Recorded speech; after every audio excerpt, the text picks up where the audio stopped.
Okay, I didn't record taking it apart. Just in case anybody wants to know, there's a bolt head in here when you take this back accessory drive off. That was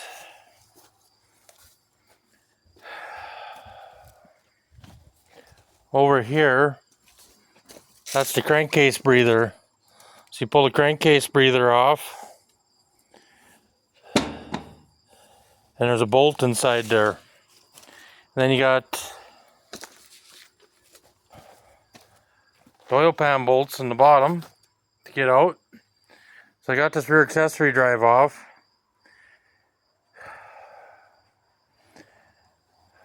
Motor laid over in the truck. This motor's pooched. This is the one out of the truck. The one that's in the truck is pooched. I'm looking at getting an engine. It's a genset engine and it's turboed. So I got to do a bunch of retrofitting to get it in here. I'm going to put that turboed engine in the truck. Talked to a guy today and he told me what had to be done, and I'm glad I didn't have to take the blower completely off. I was able to get the governor off without it. Housing, I got to change that because genset's got a different governor. I got to change the rear accessory drive, and he's going to talk me through it, and I'll make probably a video of it on my phone. That's going to be pretty important. He said somewhere in one of these gears, it is more, oh, here it is. So that's the 2 cam gears. That's the blower drive, so that wouldn't matter. So you have to get the crank in the right position. Oh, I guess I wasn't showing you. Anyways, there's these marks on the gears. There's standard timing and advanced timing. Automotive uses advanced timing. So truck would be advanced. And the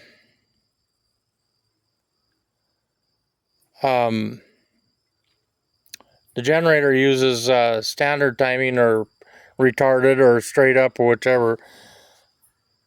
So when I do this other engine, I'll have to retime it. But this accessory cover was different, so I had to change it anyways. So it's kind of a blessing in disguise, I guess, because I can change the timing at the same time. So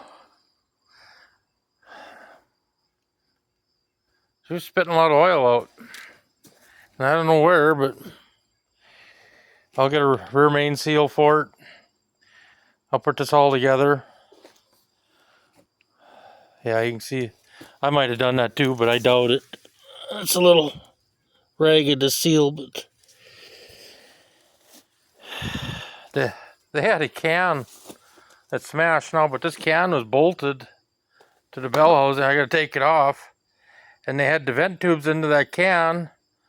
It was a tin can with a cap on it, and they just screwed the cap off and drained the oil. So I don't know, it's pretty straightforward. I was kind of nervous about doing all this, but never done it before, and I don't know, they're both 8V71s, the one's just turboed, so this truck's going to get an 8V71 turbo stuffed in it because I'm not screwing out these old tired ducks anymore. And it says 3,000 hours on the gen set, so we'll see what we got there and go from there. So stay tuned, and I'll try getting some videos up for you guys, and God bless, and keep the greasy side down, and take care all. Remember, love one another. Later.